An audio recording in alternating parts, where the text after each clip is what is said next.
गति 100 शब्द प्रति मिनट। डिक्टेशन शुरू होने में समय शेष है 5 सेकंड।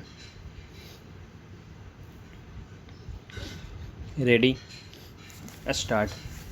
जर्मनी के एल्मो में हुए G7 देशों की 2 दिवसीय शिखर बैठक में प्रधानमंत्री नरेंद्र मोदी की विभिन्न वैश्विक नेताओं से पर्सनल केमिस्ट्री के दिलचस्प रंग तो दिखे ही, राष्ट्रीय हितों पर आधारित अपनी स्वतंत्र नीति पर भारत की अडिगता भी स्पष्ट रूप में सामने आई।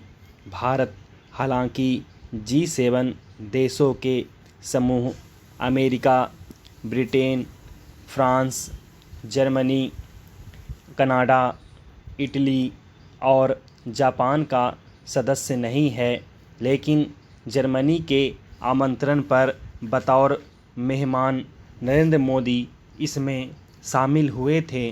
बैठक में स्वाभाविक ही यूक्रेन युद्ध का मसला प्रमुखता से छाया रहा, लेकिन अपनी नीति के अनुरूप प्रधानमंत्री नरेंद्र मोदी ने इस युद्ध का जिक्र परोक्ष रूप से ही किया।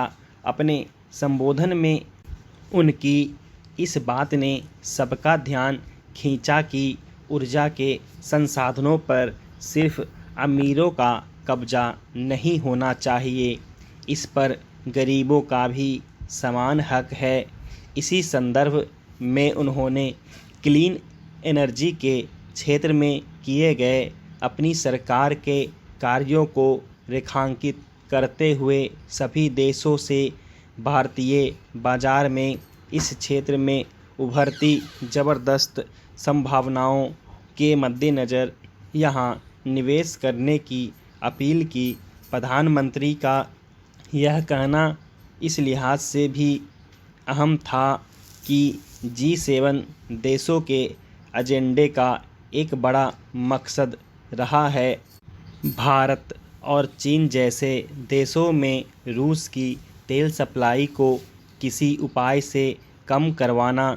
दूसरी ओर भारत स्पष्ट कर चुका है कि सस्ता तेल हासिल करना उसकी न केवल ज़रूरत है बल्कि अधिकार भी है। इसी संदर्भ में अब G7 देश रूस को दंडित करने के मकसद से यह सुनिश्चित करने की तैयारी में है कि रूस अपने तेल की कीमतें एक सीमा से अधिक नीचे न ले जा सके। जाहिर है, तेल कीमतों में कोई भी बढ़ोतरी विभिन्न देशों की अर्थव्यवस्था के सभी क्षेत्रों को तो प्रभावित करेगी ही, गरीब आबादी के लिए इसके इस्तेमाल को और मुश्किल भी बना देगी।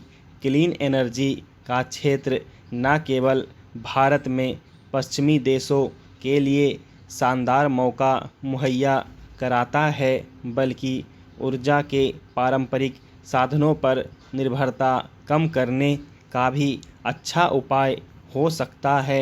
यह भी महत्वपूर्ण है कि G7 देशों के बयान में भले यूक्रेन युद्ध के संदर्भ में रूस की निंदा की गई, लेकिन भारत ने एक बार फिर इस बयान का समर्थन करने से परहेज किया। मगर अप्रोच और स्टैंड में इस अंतर के बावजूद G7 शिखर बैठक के इस मंच का पॉजिटिव इस्तेमाल करने में भारत पीछे नहीं रहा। न केवल प्रधानमंत्री मोदी ने फ्रांसीसी राष्ट्रपति मैक्रो, दक्षिण अफ्रीकी राष्ट्रपति सिरिल रामफोसा, इंडोनेशियाई राष्ट्रपति जोको विडोडो समेत तमाम नेताओं से द्विपक्षीय मसलों पर खुलकर बातचीत की, बल्कि अमेरिकी राष्ट्रपति जो बाइडेन के साथ भी पुरानी गर्मजोशी बरकरार रखी। इससे पता चलता है कि दोनों देशों का रिश्ता बहुत खास है। बीते वित्तीय वर्ष में भारत ने मोटे तौर पर 20% की अद्भुत विकास गति हासिल की है। यही वजह है कि पहली बार हमारी इकोनॉमी 3 ट्रिलियन डॉलर के लक्ष्य को पार कर गई। अब हम विश्व की छठी बड़ी इकोनॉमी हैं। वर्ष 2008 तक हम 12वें नंबर पर हुआ करते थे। इंटरनेशनल मॉनेटरी फंड IMF का मानना है कि अगले साल हम ब्रिटेन को पछाड़ देंगे और 5वीं सबसे बड़ी इकोनॉमी बन जाएंगे। प्रधानमंत्री नरेंद्र मोदी ने वर्ष 2024-25 तक भारत को 5 ट्रिलियन डॉलर की इकोनॉमी तक पहुंचाने का संकल्प लिया था।